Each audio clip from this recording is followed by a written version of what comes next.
Good day mga ka-Japwing. For today's video ay pupunta tayo ng Antipolo. Pupuntahan natin yung pinakamalaking simbahan nila doon, yung katedral.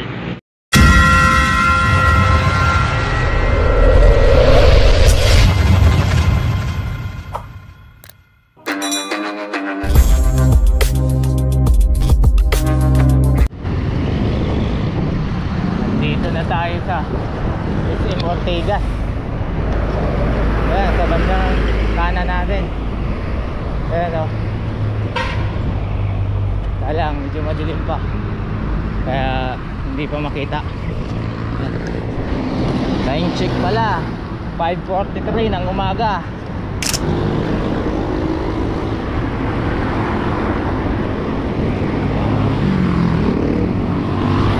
Polo ride ngayong holiday. Wala kasi kaming pasok. Kaya mag-ride na lang tayo papuntang Antipolo Katedral. Ngayon pag mabitin tayo, diretso tayo ng Buso-Buso. Oh my God! Mamaya malalaman natin kung hanggang saan talaga yung hindi natin puntahan, kasi maaga pa naman. Tsaka kung hanggang saan yung kaya ng memory card. Ayun, maliit lang kasi yung memory card ko. Kaya hindi ko alam kung hanggang saan yung aabutin ito. Yun, pasikat na yung araw oh. Yun, dinaanan na natin yung Santo Domingo Cainta. Ngayon, nandito na tayo sa Robinson Cainta. Ayan oh, nagkakana natin. Yan, Robinson Cainta. Ang tawagin nila dito, Big R. Lang tayo ayon dito sa Google Map natin. Kailangan kong bilisan, pasensya na kayo kasi yung memory card ko maliit lang yung capacity, baka biglang umigo. Sana makaabot man lang doon kahit hindi na natin makuha yung pabalik. Malaga makuha natin yung katedral ng Antipolo. Tagal ko na yung gustong puntahan. Ngayon lang yung pagkakataon kasi walang pasok. Dadaanan din natin dito sa bandang kaliwa yung Ortigas Hospital. Then, yung problema, nag-jingle tayo. Jingle bells, jingle bells. Ito na lang siguro.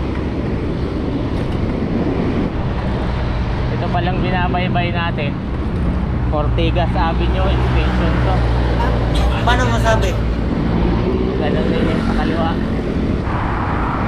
Yan, dadaanan yan. Baka pamilyar kayo sa building na yan, LGK building. Wow!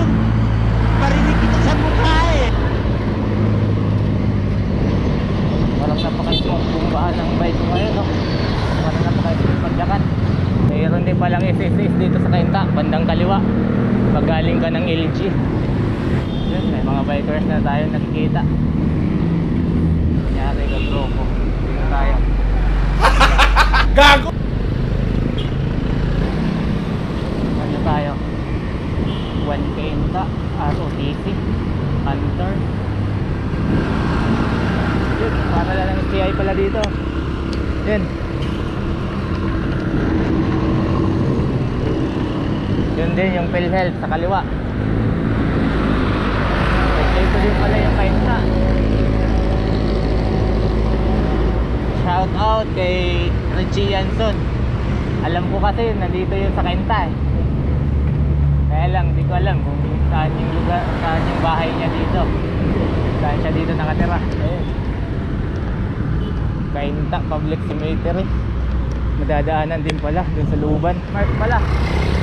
Tsaka yung St. Anthony Subdivision dyan, yung Primark sa kaliwa, yan Sound Center sa mga bikers na mahilig magkape, magmerinda. Pag papunta kayo ng Antipolo at binaybay nyo yung Ortigas extension, madadaanan nyo to Starbucks Sierra Valley. Ay, solo ride na naman tayo ngayon. So, mga kagrupo natin sa Kida, hindi pa masyado nag-bike. Medyo busy pa sila. Kaya tayo lang muna. St. Anthony Subdivision, bandang kanan. Tapos ito din, Juliana, I love. Yun, madadaanan natin yan.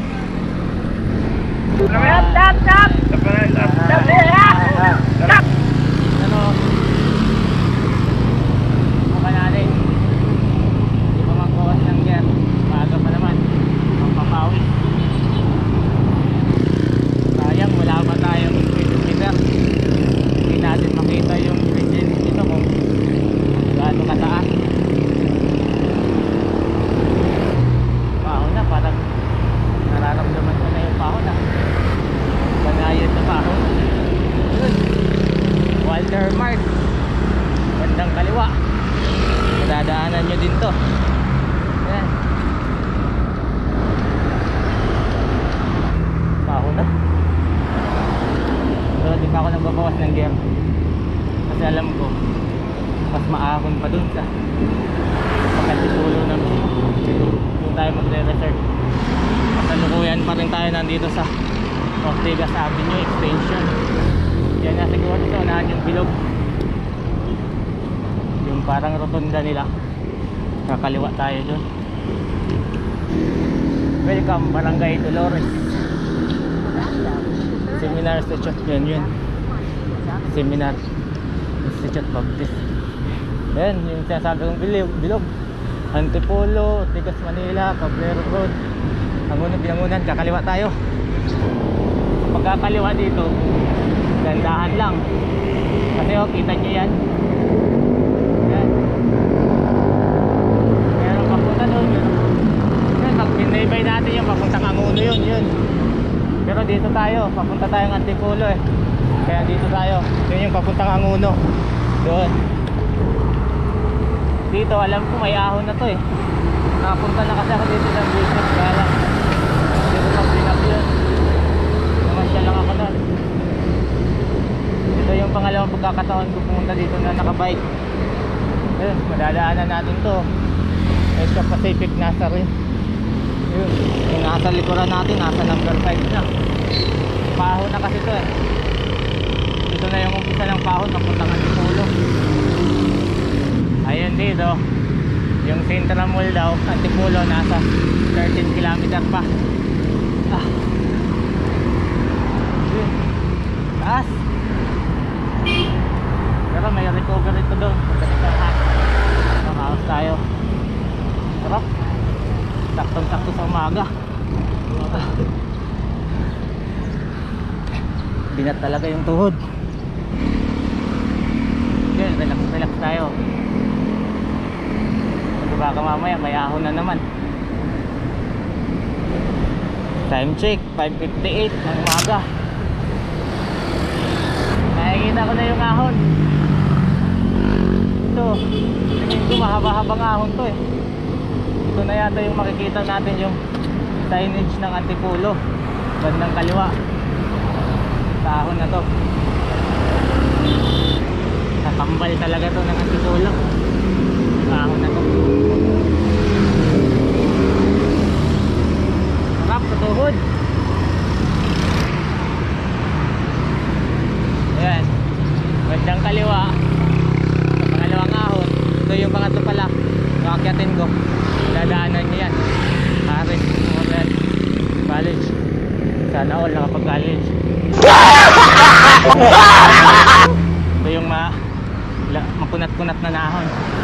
Pakyat na to. Ito yung pangatlong ahon natin. Hindi pa tayo nakakahinto. Maaga pa, may lakas pa eh. Mamaya nito bigay na to.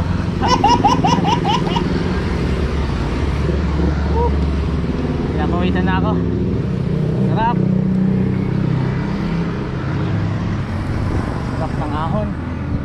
Wow, walang recovery. Meron pa pakurbada. Panik na yan. Woo! Kadugtong yan nung doon sa Ortigas hanggang makarating kayo doon sa pinupuntahan pag mahal na araw. Malapit na. Walang iinto. Ah. Tubig. So guys, pag aahon kayo dito, kailangan meron kayo nito.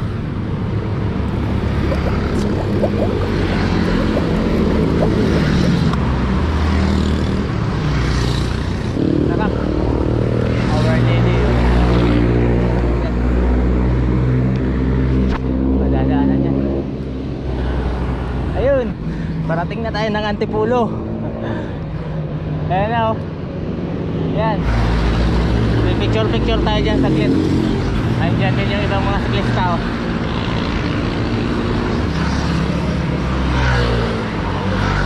Ayan na. We hail as one.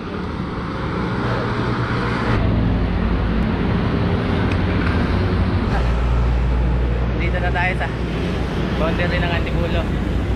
Pag tinawid natin yan, dyan sa unahan, Antipolo na yan. Pero nakita niyo yung ahon na yan, no? Ang taas-taas pa ng ahonin natin. Kasama ko pa rin si Brave, nag-iisang matapang. 6.5 hours later.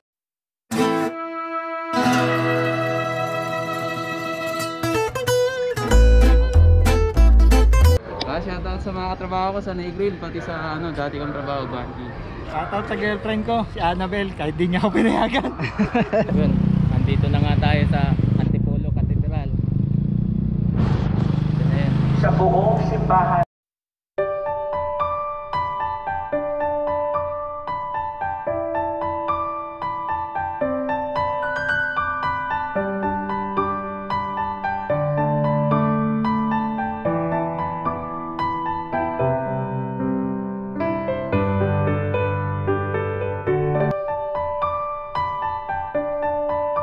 Konting trivia tayo dito no, sa Antipolo Chapel.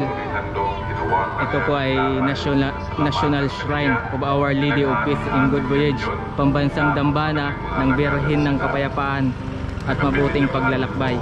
Immaculate Conception Parish, parokya ng kalinis-linisang paglilihis. Founded ito noong 1632. Tapos na complete naman siya noong 1954.